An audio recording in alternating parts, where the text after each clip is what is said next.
Chapter 3. We do not worship God.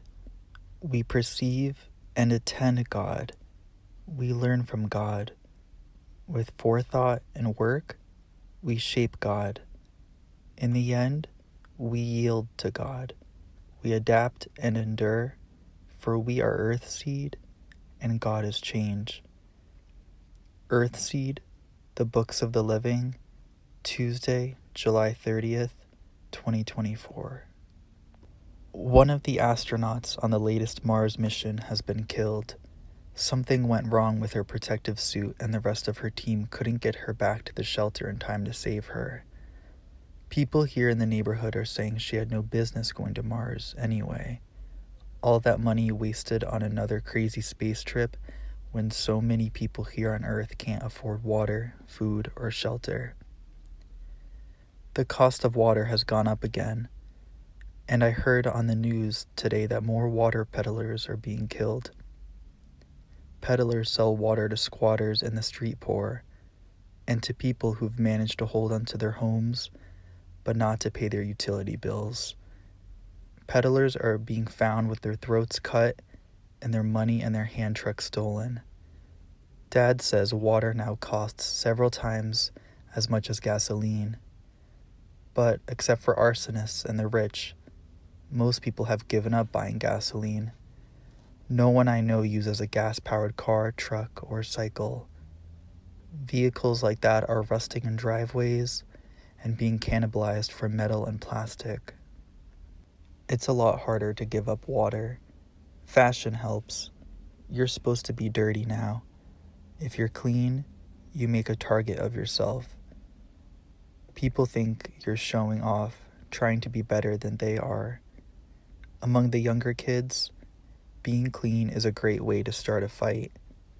Corey won't let us stay dirty here in the neighborhood, but we all have filthy clothes to wear outside the walls.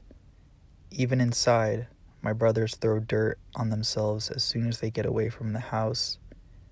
It's better than getting beaten up all the time. Tonight, the last big window wall television in the neighborhood went dark for good. We saw the dead astronaut with all of red rocky Mars around her. We saw a dust-dry reservoir and 3 dead water peddlers with their dirty blue armbands and their heads cut halfway off.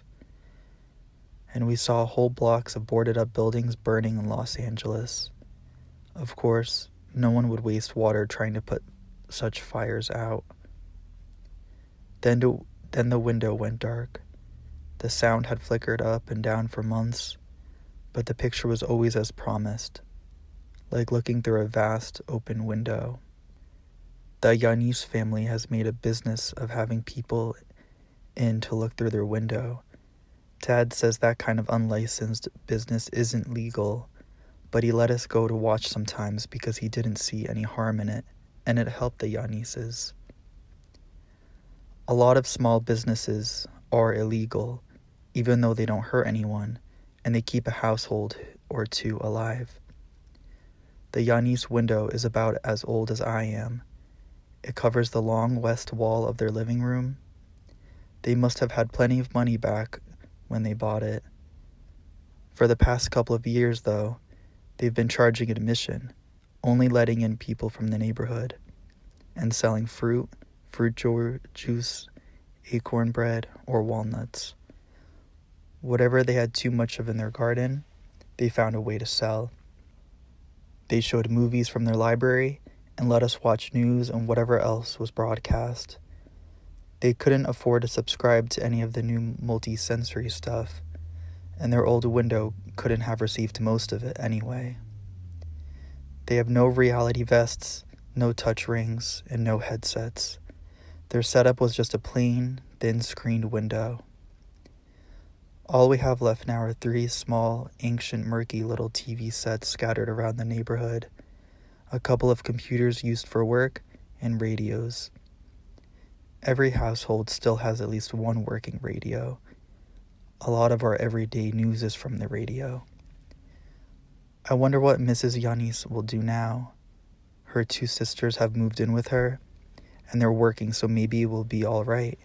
One is a pharmacist and the other is a nurse. They don't earn much, but Mrs. Yanis owns the house free and clear. It was her parents' house. All 3 sisters are widows, and between them they have 12 kids, all younger than I am. 2 years ago, Mr. Yanis, a dentist, was killed while riding his electric cycle home from the walled, guarded clinic where he worked. Mrs. Yanis says he was caught in a crossfire, hit from 2 directions, then shot once more at close range. His bike was stolen. The police investigated, collected their fee, and couldn't find a thing. People get killed like that all the time. Unless it happens in front of a police station, there are never any witnesses.